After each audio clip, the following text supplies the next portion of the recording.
Hi, greetings, it's me, Dr. Paul Gerhardt, and this, believe it or not, is video number 10 in our marketing series of videos. And this video is going to talk about marketing research.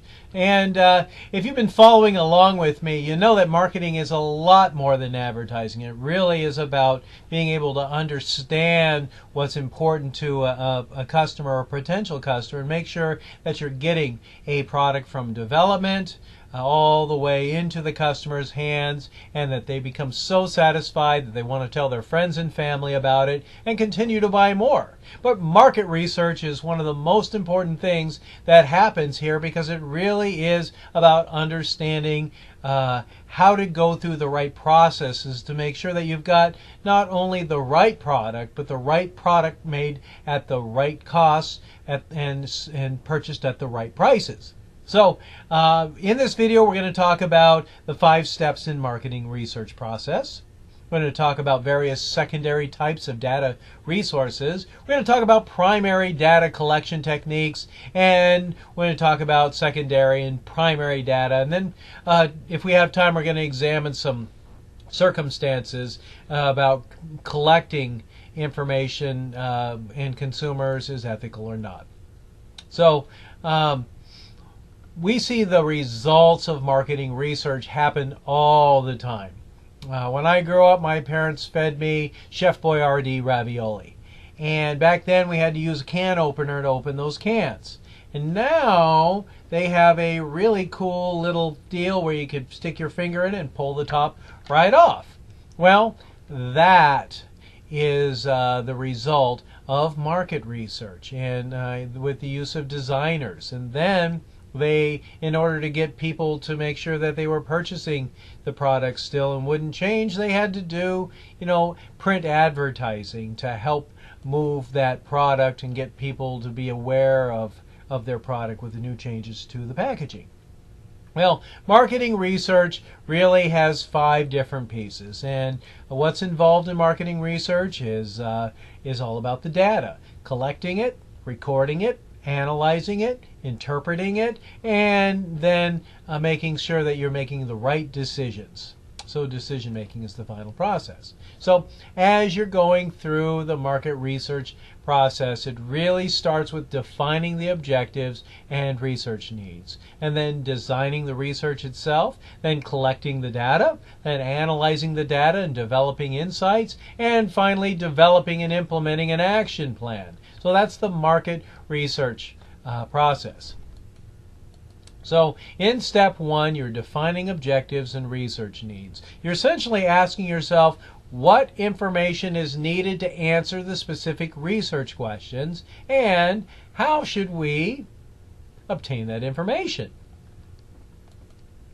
So step number 2, designing the research. You have to be able to recognize the type of data and the type of research. In step 3, it's about collecting the data. And so you can get them from primary or secondary sources.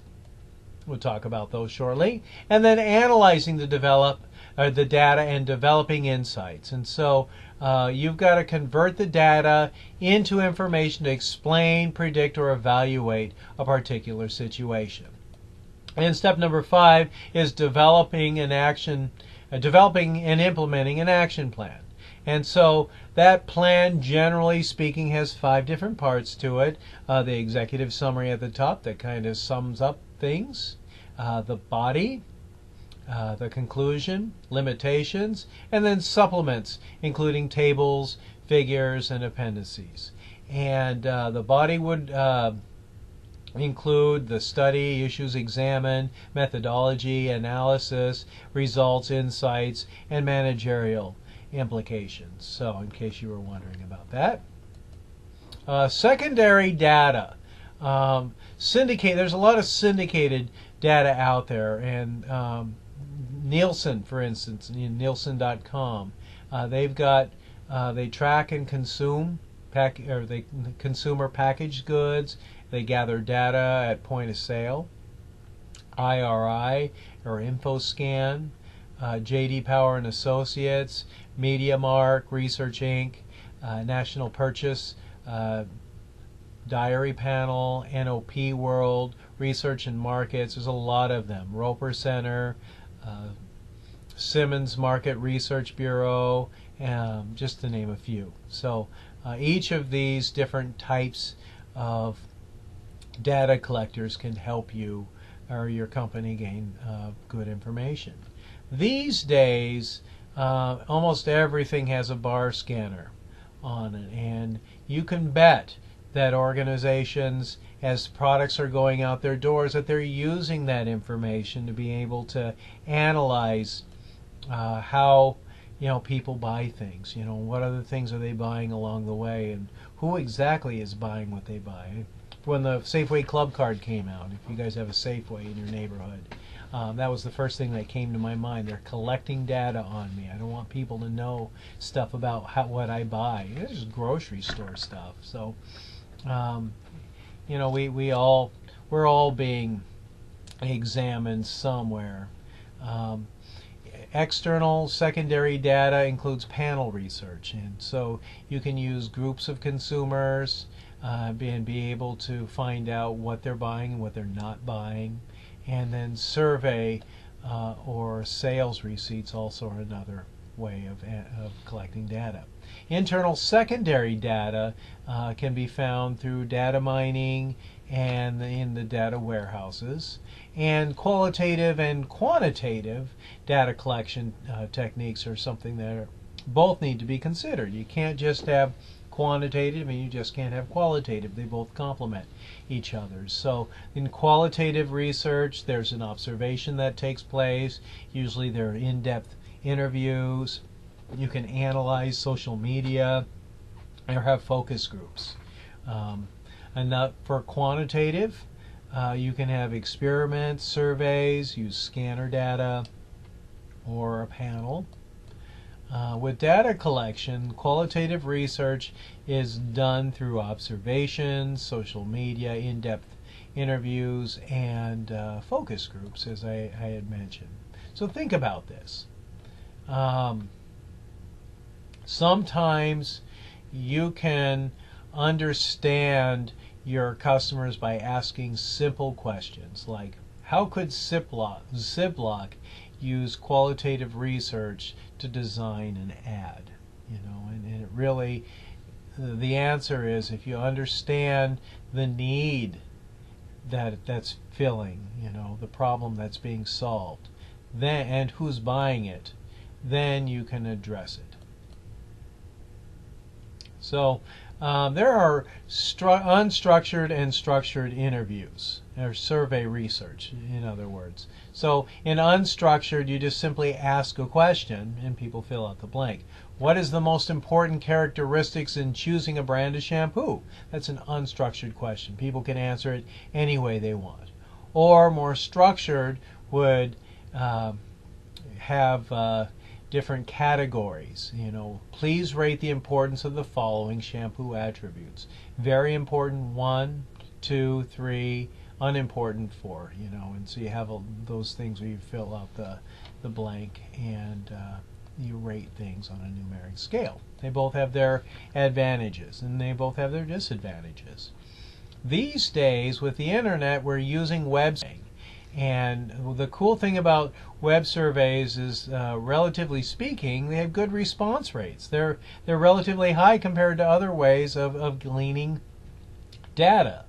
On the downside is respondents may lie on any kind of survey, but we seem to think that respondents lie less on web surveys. And the cost of doing it is less expensive. And the good news about most of these types of web surveys is results are processed and received relatively quickly. There's different systems out there that do that for us these days.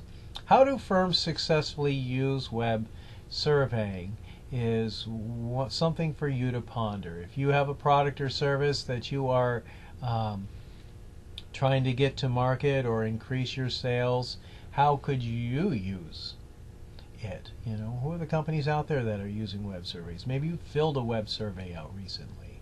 experimental research is always going on in organizations. I'm sure McDonald's, one of the largest food companies in the world, is putting hamburgers out or fries out or new foods out and testing how well they sell. And then they're testing how well they sell at different price points. You know, they've big enough company to be able to figure that out. Ultimately, they want to maximize profits, but they also want to make sure that they're moving enough product and they can justify having the ingredients on hand because customers want the product and they like the product and that's what they're looking for. So every company should be looking at their product line and making sure that they have things at the right price and the right flavor and so many different ways of doing it. But most of the products that you see on the shelf have gone through some sort of market research.